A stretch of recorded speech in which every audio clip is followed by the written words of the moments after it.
Mogul Films up in this thing, man. What's the word, Bert? What's the deal, fam? Shit. You know it. Same old, man. Hop in, my guy. We're gonna be safe, right? Man, safe and sound, man. It's the only way to be on this side of town. I comes through this bitch so heavy. 415s in my old school Chevy. Foot on the gas, blocked by the mask. Come through tripping, that's your ass. What's up, though, man? Yeah, you already know, man. Staying at it, trying to still clean the meat off the bone. Yeah, I hear you, man. You know what I mean? Well, first of all, I just want to say I appreciate you giving me your time, man. Yeah. You know, welcome to the Hop In. No doubt. I know, it's like, hey, I want to interview you, man, but honestly, bro, man, these are just candid conversations, you know what I'm saying? But I see what you're saying. It's just gonna be like how we talk regular. Yeah, exactly. I mean, you talk already. Yeah, exactly, man. Just like I say, man, barbershop talk on wheels, you know what I'm saying? Yeah. But nah, man, if y'all don't know, man, this is Mogul Film. Hey, man, the guy, he's a dope videographer, music producers. Hey, man, he'll shoot your funeral if you're paying. That's all I'm saying. Nah, man, but so what's up though, man? Let's tell them a little bit about yourself, man. What part of town you from, where you grew, things, who made you are who you are today, man. You know how it is in Kansas City, but it was different when I was coming up. You know what I mean? It was different out here, man. The way we came up, we was in any part of town, you know what I mean? We grew up on 24th and Tracy, 5457 Tracy. Okay. Just as much as we grew up out here on 73rd and Myrtle. Okay. You know what I mean? Right. Before my parents bought the house out on Myrtle on 73rd, they was staying down on 12th and Wheaton. Okay. That's what, east side? It's projects down there, but it was different back then, because I'm talking the 70s. Okay. You know what I mean? I'm talking about 70, 71. It was a little different, you know what I mean? You still had your... It was a community, so it was more a community, even though I wasn't even born yet. You know what I mean? Right. But I hear the way my sisters talk about it, and then I kind of reflect on how stuff was back then, and I'm like, okay, I can see how it was. That's kind of back in the day when the neighbor could whip your child's ass if they seen them busting the window or something, that kind of thing. Yeah, I feel you. But for the most part, a lot of people really don't know. For instance, you was I ain't gonna be when did you start shooting videos? Not trying to just jump into that, but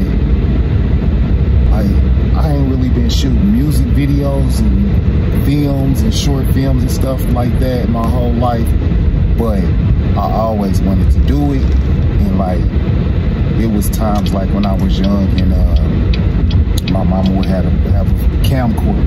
Right. He was like, don't touch my camcorder. I was shooting stuff then, you know what I mean? Just playing around. On up to shooting little movies. We shot a little movie called Boosie in the Fifth, 99 or something. But it was just probably 20 minutes. Just playing around with it. That's why it wasn't nothing for me to really fall into it. You know what I mean? But a lot of people really don't know. It's I started out with music. You know what I mean? And then to go back is bro, I took drum lessons. Damn, we the same, I took drum lessons at Charlie Parker. You know what I mean? My drum lessons, my teacher was Fala. And then my sister took piano lessons. My mama actually taught piano lessons. Okay. You know what I mean? So that's why she taught my dad how to play the piano, my sisters. But then it got to a point she was like, I'm gonna just put y'all in lessons. But I took drum lessons. That's crazy, because I'm a drummer. And my grandfather used to teach at Charlie Parker. Oh, he did? He played with Charlie Parker. What was his name? Mr. Roulette. He was old. He was my grandfather. You know what I'm saying? But it was him. They had, I want to say Eddie Baker was down there. I think I remember Eddie Baker, though. That name sounds familiar. A lot of those jazz old heads, you know what I'm saying? That was here when 18th and Vine was popping with Charlie Parker for real, you know what I'm saying? That's funny you said that, because that was my walk. That's how I was doing music first. Me even saying that, when we always was put it like this. I be reflecting now, I went to, my mama allowed my sisters, like we all 3 years apart, right? Right. But I'm like in the middle. Okay. I got 2 older sisters and a little sister, right? Right. So at the time, my older sister had to be like 15, right? I'm making the point though, right? Right. Yeah. My sister was like 15, right? Okay. My oldest sister. My sister after her was like 12. I was 9. Right. Right? My mama let me go to a Run DMC concert. So I'm thinking, I got a 9-year-old in the house right now, right? Hell no. But this is my thing. What was I saying to this lady to make her be like, okay? Right. My sisters wasn't, bro, they didn't want to go. Right. Matter of fact, this is how much my sisters didn't want to go to the concert. My mom was like, don't go on the dance floor. Whatever y'all do, right, y'all are not allowed to go on the dance floor. Cause they know. Right? That's what she was saying. All the weed back then I didn't get it. Right. But now I get it. Cause we was fights breaking out on the dance floor. And this was a Run DMC concert. Right. If you looked that concert up back then, people was getting killed.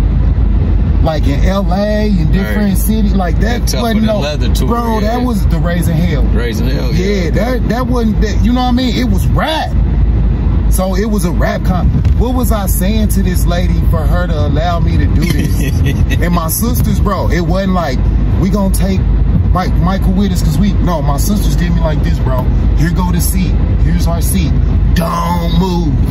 And you was just there, mob. Don't you move. My sister, my oldest sister, 9 years old. My oldest sister met her boyfriend up there, right? Right. So they left. Doing their thing. Bro, I'm sitting there watching the whole concert. In peace. They came back after the lights came on. Let's go. Come on. But here's my thing. What was I saying to this lady for her to allow me to... Bro, when it comes to music, I'm talking about... I'm a scholar to this shit. You feel me? Yeah. Like, I'm talking about... I be on the phone with like people like Rush. Right? With, you know, Rich and Rich. I be on the phone with him and like, he be like, damn. I be like, bro, like, I remember when Crush Groove came out. Right. I remember when these videos was coming out. Like, we had cable. Like that's my era. That's my era. Yeah. We had cable back then, so I was fortunate to be up on that. You feel me? Yeah.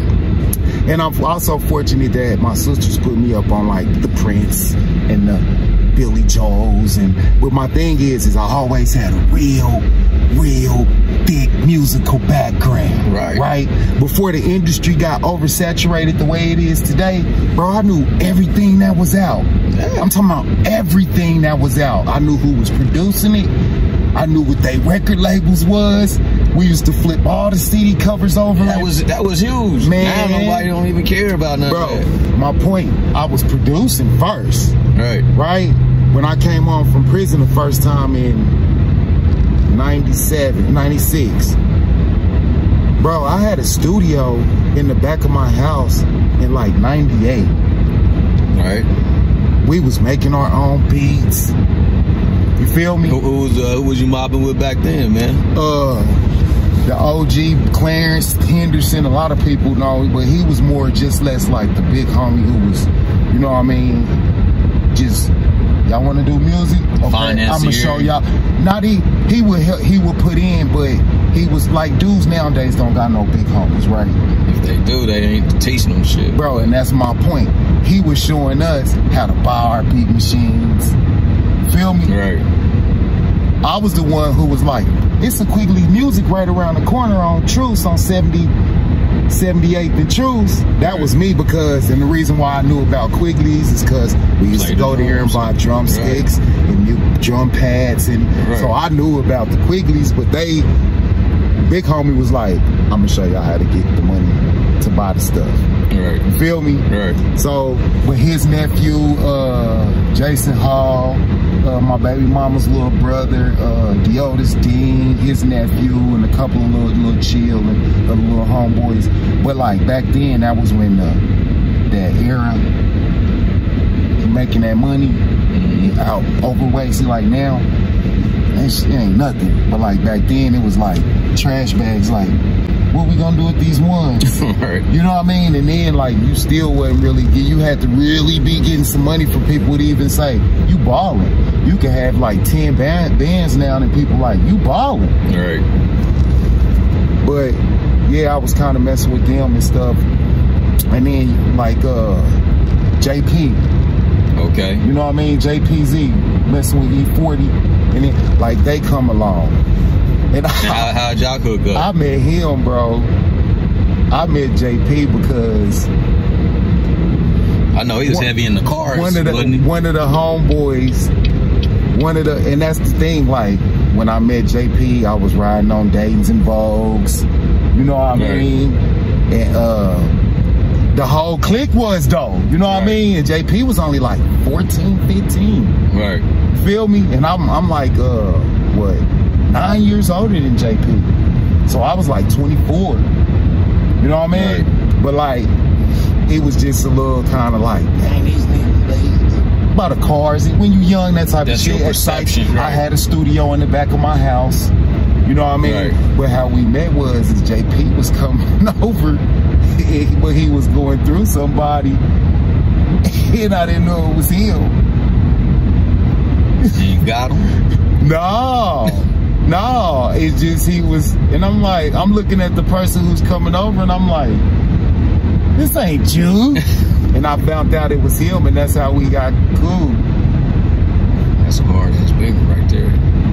That, yeah, sure is. That baby. But yeah, man. So y'all still cool this day? Who, me and JP? That's my little brother. He moved to the Bay, ain't he? Yeah, that's my out of the Bay, right? Yeah, that's my little brother. As we seem to be having placements all the time with like E40 and all. E40 and all. Yeah, that's my little brother. That's why I kind of like. And when we hooked up, like when I hooked up with JP, he was really thick into music too and stuff. But he was still trying to really kind of figure it out. Right. And I had a studio in the back of my house. And so that's where he got his learning lessons. Back then, a lot of people didn't used to let you touch their equipment. Right. And it wasn't just a dime a dozen with this stuff in the computer. You had to go and spend it was like analog. You had to go ADATs and all that kind of shit. You had to go and spend like 10 bands. Just to start up. Just to get you because I mean the mixing board alone was $5. The 1680 that I was working on back then, it was probably like $3 grand. Then the microphone was like $1,500. Then the 505 groove box was like $1,500. Then we had a couple of little beat machines. There was probably like $400 or $500 a piece. Right. And JP already had a keyboard he was working on. So when we linked up, he brought that over. And then I had the booth with the window. It was a studio. Right. And then who else? At the time, JP was in the group with Malachi Majestic. You heard of him with the Throne Room Battle League? Yeah. He was in the group with him and this other guy named Bars None. Got no Bars None. Them three were all in the group. And I was producing for them. I was their producer. Right. So people would come over to the studio and I'm just kind of fast forwarding up. Because at the time, like before I met them, I made a couple of albums and stuff. And like when they came over, they like, bro, you should rap. And you want me to tell you why I wasn't really big on the rap thing? And a lot of people be like, bro, you dope, you should rap. Right. Like the people who know that, they be like, you didn't know Momo could rap, bro? He cold. You want me to tell you why I didn't want to rap, bro? Talk to him. Because I used to be looking at our raps and listening to our stuff, and I'd be like, I think we snitching on ourselves. You know what I mean? Right. And not only that, like, how you gonna go to jail and then you like, I'm gonna get on my dean and I'm gonna be praying 5 times a day. And when I get out, I mean, I ain't gonna be super saint, but I'm a, you know, right. And then you like, I'm a rapper, but you, and then I kind of seen where the shit was going too. I'm like, this shit is going kind of fake a little bit. Shit crazy right now. You know what I mean? I remember once when you be like, I'm a rapper, they like, oh, really? And the reason why is because to be a rapper, you had to be original and you had to have talent. You couldn't just mimic me. Yeah, now you gotta have talent. It's easy to mimic. You know what I mean? Right. You can't, everybody sound the same, so that's why it's like, I don't know, whatever. I comes through this bitch so heavy. 415s in my old school Chevy. Foot on the gas, blocked by the mask. Come through tripping, that's your ass.